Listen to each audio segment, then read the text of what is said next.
G'day everyone, Russell here from Prime Motion Training. Thanks for joining me for episode number 5 of Let's Talk Police Applications. So in this episode, I want to share with you the most common question I get from police applicants.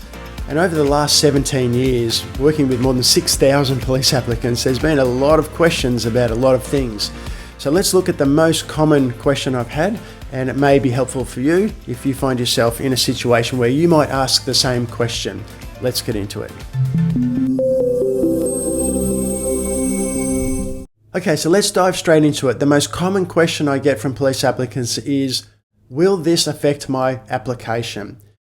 Now, of course, there's generally context and content around a situation first, which then leads to that question being asked.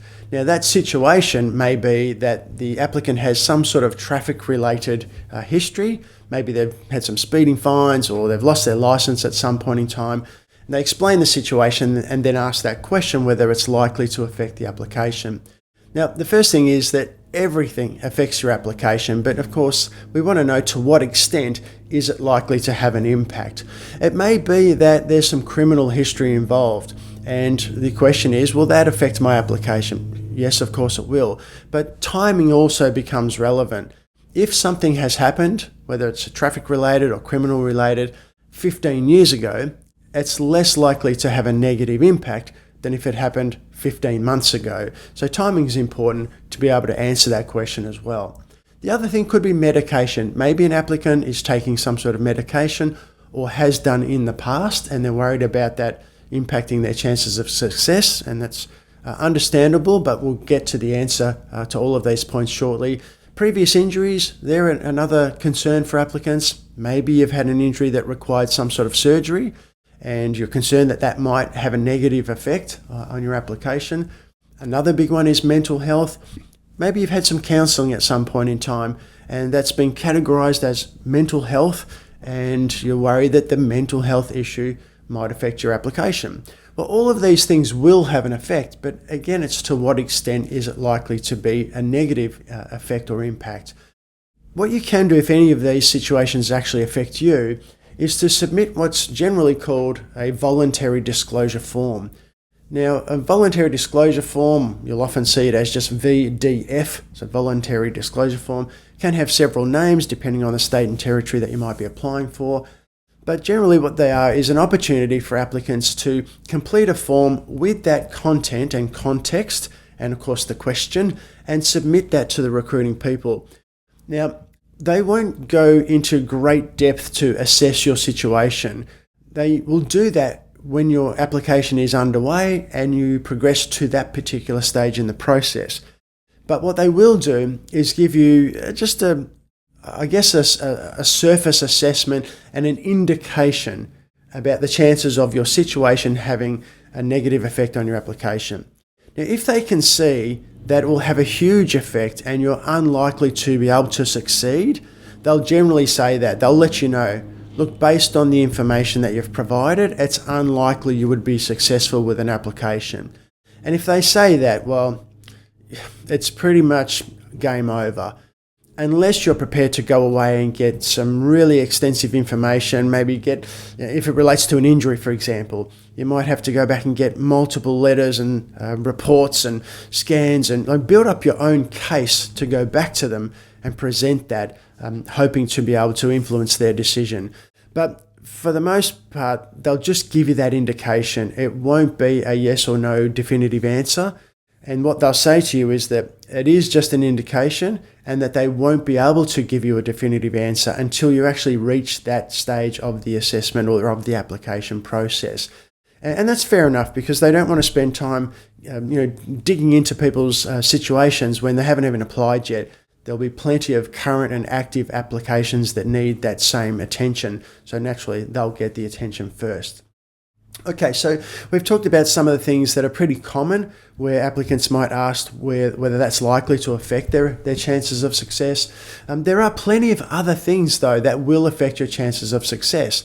Now, obviously, any scores that you achieve through different assessments along the way will have a big impact. But other things like your communication skills, if you ever need to talk to the recruiting people on the phone, the way in which you communicate will impact on their impression of you.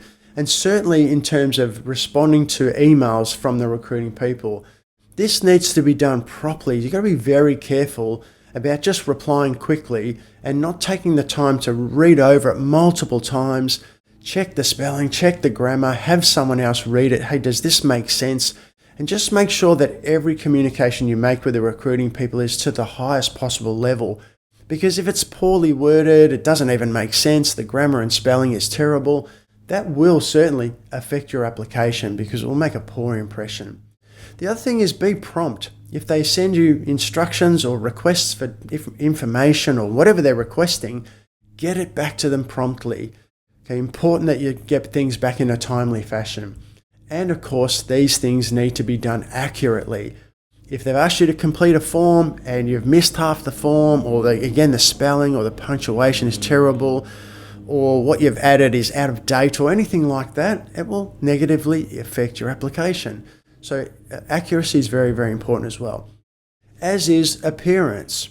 If you have to front up to a fitness test or an exam or a medical assessment or an interview of any kind, whether it's with the recruiting people or not, the question I often get around appearance is, hey Russ, do you think I need to wear a tie for my whatever it might be, interview or medical assessment or whatever? And I never say yes or no. My answer is always, well, that will depend on what impression you're trying to make. And I think making a good impression at every opportunity is really helpful and will have a positive effect on your application.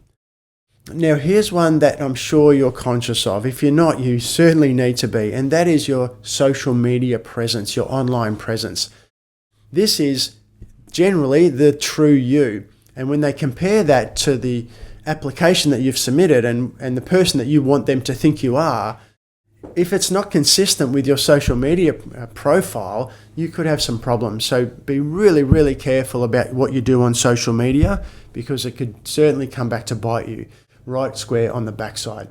The other thing is references or referees. Obviously, when you provide a reference, you want it to be a quality reference from someone who has some type of authority or good standing within the community. Maybe a school principal, your local GP that you've seen for the last 20 years, or someone like that, someone who's known you for a long time, knows you well, and has some sort of standing within the community.